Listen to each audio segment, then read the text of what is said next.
আজ কেন আমায় সোহাগ মাখা ডাক ডাকো না। মায়া রাসূল দিয়ে কেন আমায় তুমি,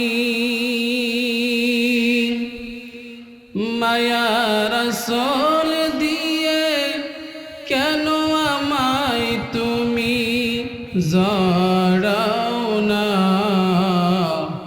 আজ কেন আমায় সোহাগ মাখা ডাক ডাকো না।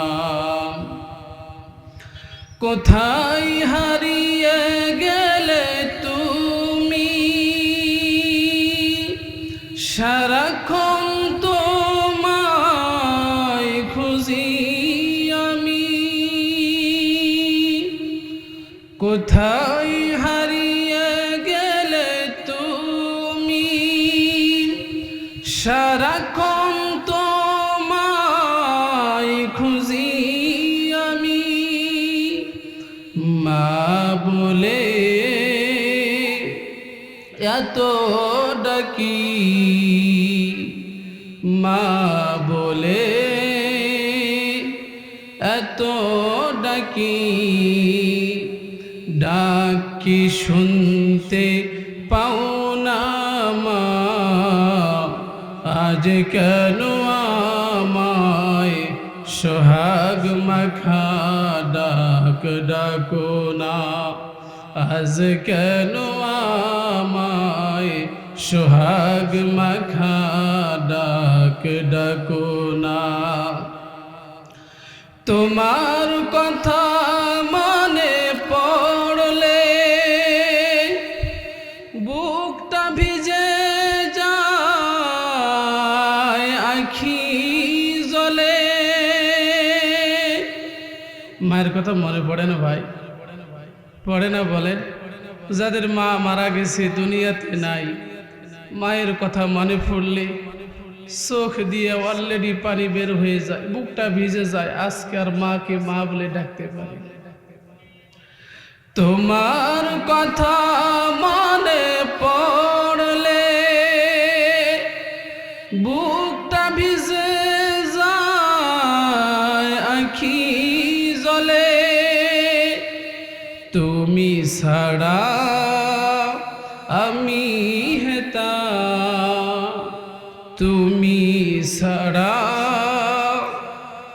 আমি হেতা, আর তো থাকতে পারি না মা। আজ কেন আমায় সোহাগ মাখা ডাক ডাকো না। আজ কেন আমায় সোহাগ মাখা ডাক ডাকো না। মায়া রাসূল দিয়ে কেন আমায় তুমি, মায়া রাসূল দিয়ে কেন আমায় তুমি মা জড়াও না। আজ কেন আমায় সোহাগ মাখা ডাক ডাকো না। আজ কেন আমায় সোহাগ মাখা ডাক ডাকো না। জোরে বলেন মারহাবা, আর জোরে বলেন মারহাবা। আল্লাহ পাক রব্বুল আলামিন কোরআনুল কারীমের এই সূরার আয়াতের মধ্যে ডাক দিয়ে বলেন, ওয়াসারিউ ইলা মাগফিরাতিম মির রাব্বিকুম ওয়া জান্নাতিন আরদুহাস সামাওয়াতু ওয়াল আরদ উইদ্দাত লিল মুত্তাকিন।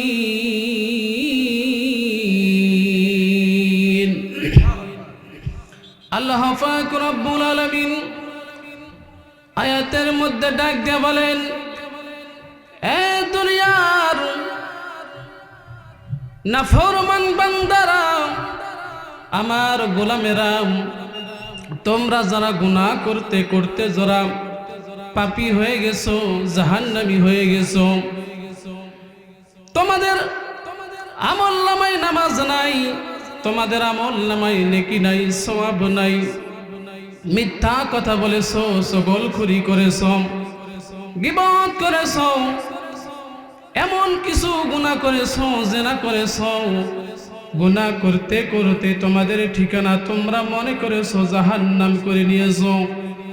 আল্লাহ পাক রব্বুল আলামিন আয়াতের মধ্যে সেই সমস্ত পাপী গুনাহগার বান্দা জাহান্নামী বান্দাদেরকে আল্লাহ রব্বুল আলামিন সুসংবাদ জানাই দিলেন, গোলাম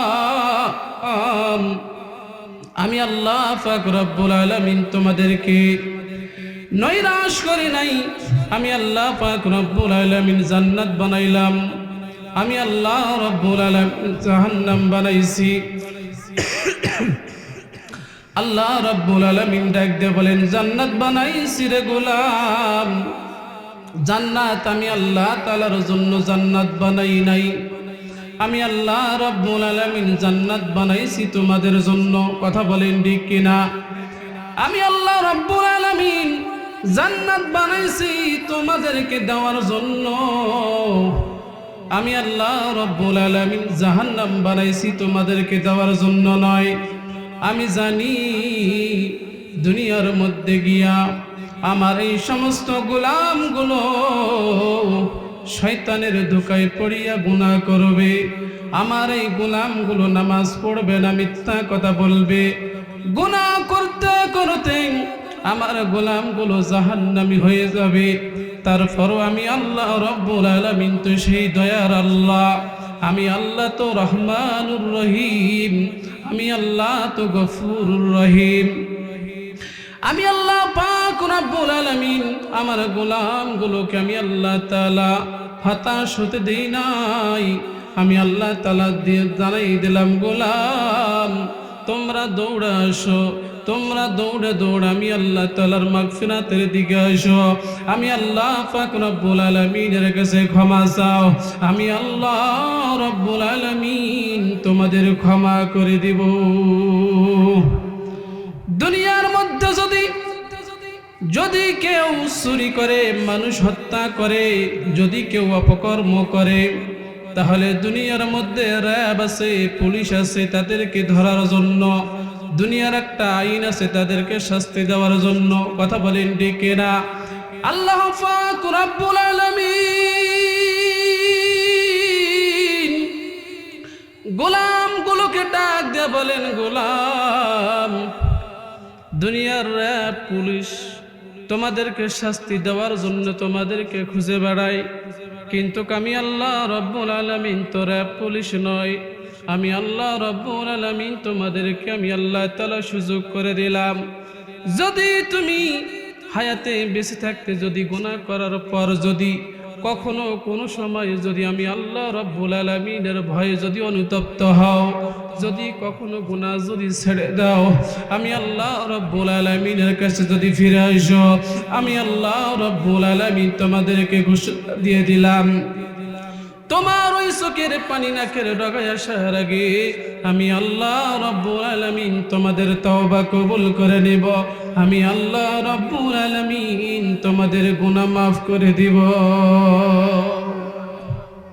ওয়াসারিউ ইলা মাগফিরাতিন মির রাব্বিকুম ওয়া জান্নাতিন আরদুহাস সামাওয়াতু ওয়াল আরদ। আমি আল্লাহ রব্বুল আলামিনের কাছে যদি তোমরা ফিরে আসতে পারো, আমি আল্লাহ রব্বুল আলামিনের কাছে যদি তোমরা যদি মাগফিরাত পাইতে পারো, আমি আল্লাহ রব্বুল আলামিন তোমাদেরকে ক্ষমা করে তো দিবই। আমি আল্লাহ রব্বুল আলামিন তোমাদের জন্য জান্নাত দিয়ে দিব। এমন একটি জান্নাতের সংবাদ আল্লাহ রব্বুল আলামিন দিয়ে দিলেন। আল্লাহ রব্বুল আলামিন ডাক দিয়ে বলেন, এমন বড় একটি জান্নাত আমি আল্লাহ তাআলা তোমাদেরকে দিব, যে জান্নাতের প্রশস্ত হবে আসমান আর জমিন। আর জোরে বলেন সুবহানাল্লাহ। তাহলে প্রিয় ভাইরা আমার, এখানে যারা বসে আছেন বলেন তো আমাদের গুনাহ আছে কি নাই? আর জোরে বলেন গুনাহ আছে কি নাই? একবার জোরে বলেন না আল্লাহু আকবার। আর জোরে বলেন আল্লাহু আকবার। আমি আপনাদের এলাকার সন্তান, দুই চারটা কথা বলে যাব হিদায়াতের জন্য।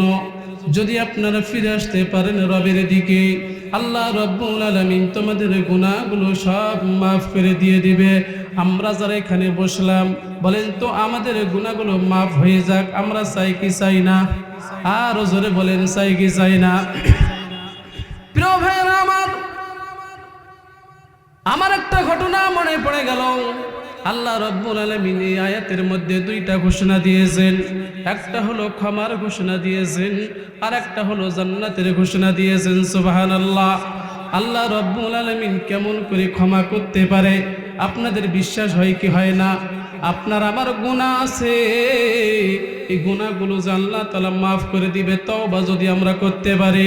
আল্লাহ পাক রাব্বুল আলামিন কুরআনুল কারীমের মধ্যে ডাক দিয়ে বলেন, ইয়া আইয়ুহাল্লাযীনা আমানু তুবু ইলাল্লাহি তাওবাতান নাসুহা। আল্লাহ তাআলা ডাক দিয়ে বলেন, যদি তোমরা তাওবাতান নাসুহা করো, গোলাম গুনাহ করেছো, গুনাহ যদি তোমরা স্মরণ করি অনুতপ্ত হয়ে একবারও যদি মনে মনে তওবা করো যে গুনাহ করেছি আর কখনো এই গুনাহ করব না, এই নিয়তে যদি তাওবাতান নাসুহা করো, আমি আল্লাহ রাব্বুল আলামিন তোমাদের তাওবাতান নাসুহা যদি করতে পারো, আমি আল্লাহ তাআলা তোমাদের সব পূর্বের গুনাহ মাফ করে দিব। আর জোরে বলেন সুবহানাল্লাহ। হযরত আবু বকর রাদিয়াল্লাহু তাআলা আনহু, ইসলামের প্রথম খলিফা হযরত আবু বকর। হযরত আবু বকরের রাদিয়াল্লাহু তাআলা আনহুর জমানার ঘটনা। খিলাফতের মজলিসে তিনি বসেছেন, খিলাফতের আসনে তিনি বসেছেন। হযরত আবু বকর সেই আবু বকর যে আবু বকর রাসূলের হিজরতের সাথী ছিলেন, কথা বলেন ঠিক কিনা? যে আবু বকর আল্লাহ রাসূলের জিহাদের জন্য, যুদ্ধে যাওয়ার জন্য তার বাড়ির মধ্যে যত কিছু ছিল সব তিনি রাসূলের রাস্তায়, রাসূলের জন্য জিহাদের ময়দানে আল্লাহর জন্য তিনি দান করেছিলেন। সেই আবু বকর তিনি যখন খিলাফতের আসনে বসেছেন, হযরত আবু বকর রাদিয়াল্লাহু তাআলা আনহু একদিন কুফা নগরীতে তিনি অবস্থান করেছিলেন। জোরে বলেন কোথায়? হযরত আবু বকর কুফা নগরীতে একদিন তিনি অবস্থান করেছিলেন। কুফা নগরীর মধ্যে যখন তিনি অবস্থান করলেন, হযরত আবু বকর রাদিয়াল্লাহু তাআলা আনহুর কানের মধ্যে একটা খবর আসলো, কুফা নগরীর মধ্যে একটা যুবক মারা গেছে। জোরে বলেন, কে মারা গেছে? বলেন তো, পৃথিবীতে আসার সিরিয়াল আছে, যাওয়ার সিরিয়াল আছে নাকি? সবাই বলেন, আছে নাকি? বাবা বেঁচে আছে, সন্তান মারা যায়, যায় কি যায় না? দাদা বেঁচে আছে, নাতি মারা যায়। অনেক যুবক মনে করেছে মনে হয় আমার বয়স এখনো হয়নি মারা যাওয়ার। যুবক, তোমাদেরকে ডাক দিয়ে বলি রে যুবক, পৃথিবীতে আসার যেমন সিরিয়াল আছে, যাওয়ার সিরিয়াল নাই। যদি তুমি গুনাহ নিয়ে যদি কবরে যাও, তাহলে তুমি কিন্তু তওবা করার সুযোগ পাবে না। এখনো হায়াত আছে, তওবা করে নাও। যদি তোমার তওবা কবুল হয়ে যায়, কথা বলেন ঠিক কিনা? সম্মানিত হাজরিন, হযরত আবু বকর রাদিয়াল্লাহু তাআলা আনহু তিনি কুফা নগরীতে অবস্থান করেছিলেন। এমন সময় হযরত আবু বকরের কানের মধ্যে খবর আসলো, কুফা নগরীর একটা যুবক মারা গেছে। বলেন তো, যদি আমাদের মধ্যে কেউ যদি মারা যায়, আমরা খুশি হই না কান্না করি? সরে বলেন সবাই। সবাই আমরা কান্না করি, দুঃখ প্রকাশ করি। কিন্তু যুবক মারা গেছে, এলাকার মানুষগুলো আনন্দিত হয়ে গেছে, মানুষগুলো নাচানাচি করতেছে, মানুষগুলো খুশি হয়ে গেছে। হযরত আবু বকর এলাকার মানুষগুলোকে ডাক দিয়ে বলেন, তোমাদের মধ্যে একজন যুবক মারা গেছে, কিন্তু তোমরা কান্নাকাটি করো না, তোমরা দুঃখ প্রকাশ করো না। কিন্তু যুবক মারা গেছে, তোমরা কেন আনন্দিত হয়েছ? এলাকার মানুষগুলো আবু বকরকে ডাক দিয়ে বলেন, আবু বকর, এই যুবকটা যে বেঁচে ছিল, যতদিন বেঁচে ছিল তার অত্যাচারে আমরা অতিষ্ঠ ছিলাম। যারা বলেন কি ছিলাম? তার অত্যাচারে আমরা অতিষ্ঠ ছিলাম। অকারণে বিনা কারণে আমাদের উপর নির্যাতন চালাতো, জুলুম চালাতো, আমাদেরকে মিথ্যা মামলা দিয়ে হয়রানি করত, আমাদেরকে ভয় দেখাতো, আমাদের অনেক কষ্ট দিয়েছে। এই যুবক মারা গেছে। যুবক মারা যাওয়ার কারণে আমাদের গ্রামটা শান্ত হয়ে গেছে, আমাদের পরিবেশটা ভালো হয়ে গেছে। এই জন্য আমরা আনন্দিত হয়ে গেছি, এই জন্য আমরা খুশি হয়ে গেছি। হযরত আবু বকর এলাকার মানুষগুলোকে ডাক দিয়ে বলেন, যদিও যুবক খারাপ ছিল, সে তো একজন মানুষ, কথা বলেন ঠিক কিনা? একজন মানুষ মারা গেছে, আনন্দিত হওয়ার কোনো কারণ নাই। চলো চলো সবাই চলো, যুবককে আমরা গোসল কাফন দাফন দিয়ে তাকে আমরা কবরস্থ করে আসি। এলাকার মানুষগুলো আবু বকরকে ডাক দিয়ে বলেন, আবু বকর তুমি একাই যাও, তুমি একাই গিয়ে যুবককে গোসল করাই দাও, তুমি একাই গিয়ে কবর খনন করো, আমরা এলাকার মানুষ কেউ যাব না। হযরত আবু বকর রাদিয়াল্লাহু তাআলা আনহু একাই তিনি যুবকের গোসল দিলেন, একাই তিনি কবরস্থ করলেন। কাফন দাফন যখন হয়ে গেল, যুবককে কবরের পাশে নিয়ে গেছেন। কবর খনন করার পর যুবককে যখন কবর দিয়ে রেখে এসেছে, কয়েকজন মানুষ তার সঙ্গী সাথী ছিল। হযরত আবু বকর যখন যুবককে যখন কবরে রেখে বাঁশগুলো বিছাইয়া মাটি সাফা দিয়ে যখন কবর যখন কমপ্লিট হয়ে গেছে দেওয়া, হযরত আবু বকর লক্ষ্য করে দেখে দূরে কোন একজন মহিলা মানুষ, বৃদ্ধ মানুষ লাঠি ধোকা দিয়ে দিয়ে ও কবরের দিকে আসতেছিল, আবু বকরের দিকে আসতেছিল। মহিলা বৃদ্ধ মানুষ, বৃদ্ধ মহিলা বয়স হয়ে গেছে, সোজা হয়ে হাঁটতে পারে না। হাঁটতে হাঁটতে আবু বকরের কাছ পর্যন্ত চলে এসেছে। আসার পর আবু বকরের পায়ের মধ্যে পড়ে গেছে। আবু বকর, আজকে আপনি যাকে কবর দিয়েছেন এই যুবকটা অন্য কেউ নয়, যুবকটা হলো আমার ছেলে। যারা বলেন কি? যুবকটা হলো আমার ছেলে। আবু বকর, আমি একটু দূরে ছিলাম, আত্মীয়র বাড়িতে ছিলাম, আমার আমার ছেলেটা মারা গেছে, আমার ছেলেটা মারা গেছে, মরা মুখটা আমি একটু দেখতে যাই। আবু বকর মহিলা মানুষকে, বৃদ্ধ মহিলারে ডাক দিয়ে বলেন, ও মা গো, তোমার সন্তান মারা গেছে, তোমার সন্তান নাকি অনেক খারাপ ছিল, তোমার সন্তান নাকি মানুষকে অনেক কষ্ট দিত, মানুষকে নাকি গালিগালাজ করত।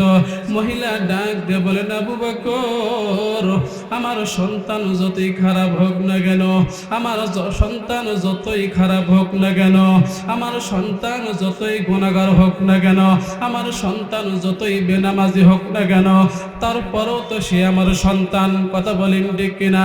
আবু বকর, আমার মন চায় আমার সন্তানকে তুমি কবর দিয়েছ। হ্যাঁ আবু বকর, আমার মন মানে না, আমার সন্তানকে একবার দেখাও। আবু বকর বলে, মা গো, আপনার সন্তানকে তো দেখার আর কোনো বুদ্ধি নাই, আপনার সন্তানকে মুখ দেখানোর কোনো বুদ্ধি নাই, আপনার সন্তানকে তো কবর দেওয়া হয়েছে। মা মন মানে না।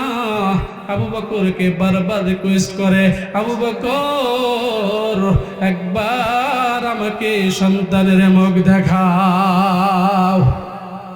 সন্তান যতই খারাপ হোক তারপর তো সন্তান, কথা বলেন ঠিক কিনা? যুবক, মা তো এমন, কোন সন্তান যদি মাকে যদি কষ্ট দিয়ে যদি 5 বছর যদি কথা না বলে, মাকে আঘাত দিয়ে যদি কথা না বলে, একবারও যদি হঠাৎ করে যদি কোনোদিন মার দেখা হয়ে যায়, মাকে যদি একবার মা বলে ডাক দেয়, 5 বছর পূর্বে সন্তান তুমি মাকে কষ্ট দিয়েছ, 5 বছরের দুঃখ বেদনা সন্তান যদি একবার মা বলে ডাক দেয়, মা তো ডাক শোনার পর মায়ের সব দুঃখ বেদনা কষ্ট দূর হয়ে যায়, কথা বলেন ঠিক কিনা? আবু বকর মহিলাকে ডাক দিয়ে বলেন, মাগো আর তো দেখার কোনো বুদ্ধি নাই। মহিলা অনুরোধ বিনোরোধ করে কান্নাকাটি করা শুরু করে দিয়েছে। মা এমন ভাবে কান্না করা শুরু করে দিয়েছে, আবু বকরের মনটা নরম হয়ে গেছে। আবু বকর এলাকার মানুষগুলোকে ডাক দিলা, এলাকার মানুষেরা তোমরা আবার কবরগুলো মাটিগুলো সরাই দাও, যেহেতু মা মানতেছে না, সন্তান মারা গেছে, সন্তানের মুখটা মা একবার দেখবে। বলেন আল্লাহু আকবার। হযরত আবু বকর অনুমতি দিলেন, কবর থেকে আবার মাটিগুলো সরানো হোক। যুবক কিন্তু গুনাহগার ছিল, কথা বলেন ঠিক কিনা? যুবক মানুষকে কষ্ট দিয়েছে। যখন আবু বকরের নেতৃত্বে এলাকার মানুষগুলো যখন কবর থেকে যখন মাটি সরা শুরু করে দিয়েছে, বাঁশগুলো যখন সরা শুরু করে দিয়েছে সরানো, হযরত আবু বকর এলাকার মানুষগুলো তারা লক্ষ্য করে দেখলো অন্ধকার কবর হওয়ার কথা ছিল, কিন্তু অন্ধকার কবরটা আলোকিত হয়ে যায়। সুবহানাল্লাহ। যুবকের মুখ থেকে কাফনের কাপড় সরাইয়া যখন তার মাকে দেখাবে, হযরত আবু বকর লক্ষ্য করে দেখে যুবকের মুখটা নূরে আলোকিত হয়ে গেছে, জলজল জলজল করতেছে। সুবহানাল্লাহ। মনে হয় জান্নাতি কোন চেহারা। সুবহানাল্লাহ জোরে বলেন। হযরত আবু বকর তার মা এলাকার মানুষগুলো অবাক হয়ে গেছে। যুবকটা তো তার আমল নামায়, আমরা তো নিজের চোখে দেখেছি এমন কোনো আমল নাই সে তো করে নাই, সে তার আমল নামায় সব তো গুনাহ আর গুনাহ, মানুষকে কষ্ট দিয়েছে। তার কবর তো আলোকিত হওয়ার কথা নয়, তার কবর অন্ধকার হওয়ার কথা, তার মুখটা এত আলোকিত হওয়ার কথা নয়। যুবকটা যেহেতু একজন গুনাহগার যুবক, তার কবরটা তো অন্ধকার হওয়ার কথা, তার মুখটা এত আলোকিত হওয়ার কথা নয়। হযরত আবু বকর অবাক হয়ে গেছেন। আহারে, এলাকার মানুষগুলো সাক্ষী দিল, এলাকার মানুষগুলো সবাই তারা খারাপ বলল, কিন্তু যুবকের কবরের মধ্যে আলো কেন? যুবকের চেহারাটা এত সুন্দর কেন? হযরত আবু বকর এই দৃশ্য দেখে তিনি মদিনায় আসলেন। বলি না সুবহানাল্লাহ। হযরত আবু বকর মদিনায় চলে আসলেন। আবু বকর আর আসার পর তিনি খাইতে পারেন না, ঘুমাইতে পারেন না। মনের মধ্যে একটাই চিন্তা, যে গুনাহগার যুবক মারা গেল, তার তো কবরটা অন্ধকার হওয়ার কথা বলেন দেখে না? অন্ধকার কবর হওয়ার কথা, তার মুখটা তো আলোকিত হওয়ার কথা নয়। কি কারণে, কি আমলের কারণে যুবকের কবরটা অন্ধকার থেকে আলোকিত হয়ে গেল? একদিন আল্লাহ তাআলার রাসূল হযরত আবু বকরকে স্বপ্নের মধ্যে ডাক দেয়, আবু বকর, তুমি কি কোনো টেনশন করো নাকি? তুমি কি কোনো চিন্তা করো নাকি? আবু বকর আল্লাহ রাসূলকে ডাক দিয়ে বলেন, ইয়া রাসূলুল্লাহ, কুফা নগরীর মধ্যে একটা যুবক মারা গেছে। এলাকার মানুষগুলো সবাই সাক্ষ্য দেয় তার কোনো আমল নামায় কোনো নেকি নাই। এই যুবকটা খারাপ ছিল, কিন্তু কবরে রাখার পর সবাই লক্ষ্য করে দেখলো যুবকের কবরটা আলোকিত হয়ে গেছে, যুবকের মুখটা আলোকিত হয়ে গেছে। কি কারণে, কি আমলের কারণে? আল্লাহ পাক রব্বুল আলামিন যুবকের কবরটা আলোকিত করে দিয়েছে। আল্লাহ তাআলার রাসূল আবু বকরকে ডাক দিয়ে বলেন, আবু বকর, আল্লাহ পাক রব্বুল আলামিন মানুষকে সৃষ্টি করেছেন, মানুষ যদি হাজারো গুনাহ নিয়ে যদি হাজির হয়ে যায়, গুনাহ করার পর যদি তওবা করে আল্লাহ ক্ষমা করে দিবে। যুবকটাও তার আমল নামায় কোনো নেক নাই, কোনো ভালো কোনো কাজ নাই। যুবকটা যেই রাতের বেলা মারা গেছে, ঘুমানোর পূর্বেই যুবকটা মনে মনে চিন্তা করেছে, মনকে প্রশ্ন করেছে, মন রে, একদিন তো কবরে যেতে হবে, কথা বলেন ঠিক কিনা? আল্লাহর আদালতে আমাকে তো হাজির হতে হবে। আমি যদি গুনাহ নিয়ে যদি কবরে যাই, তাহলে তো আমার কবরের অবস্থা ভালো হবে না। আমি যদি গুনাহ নিয়ে যাই, জাহান্নামে আমার ঠিকানা। এই কথা স্মরণ করিয়া যুবকটা রাতের বেলা তওবা করেছে। আল্লাহ পাক রব্বুল আলামিন যুবকের তওবা কবুল করে নিয়ে যুবককে ক্ষমা করে দিয়ে আল্লাহ পাক রব্বুল আলামিন যুবককে জান্নাতি বানাইছে। জোরে বলি না সুবহানাল্লাহ। তাহলে আমার আলোচনা ছিল ওয়াসারিউ ইলা মাগফিরাতিম মির রাব্বিকুম। এই আয়াতের মধ্যে দুইটা সাবজেক্ট আছে, জোরে বলেন কয়টা? একটা হলো ক্ষমা আর একটা হলো কি? জান্নাত। আল্লাহ যে ক্ষমা করতে পারে, বিশ্বাস হয় কি হয় না? জোরে বলেন হয় কি হয় না? সম্মানিত হাজিরিন, আরেকটা সাবজেক্ট ছিল জান্নাত। যদি কখন আবার এলাকায় সুযোগ হয় এই বিষয়ে আলোচনা করব ইনশাআল্লাহ। আল্লাহ পাক রব্বুল আলামিন আপনাকে আমাকে সবাইকে গুনাহ মুক্ত হয়ে কবরে যাওয়ার তৌফিক দান করুন, বলেন আমিন।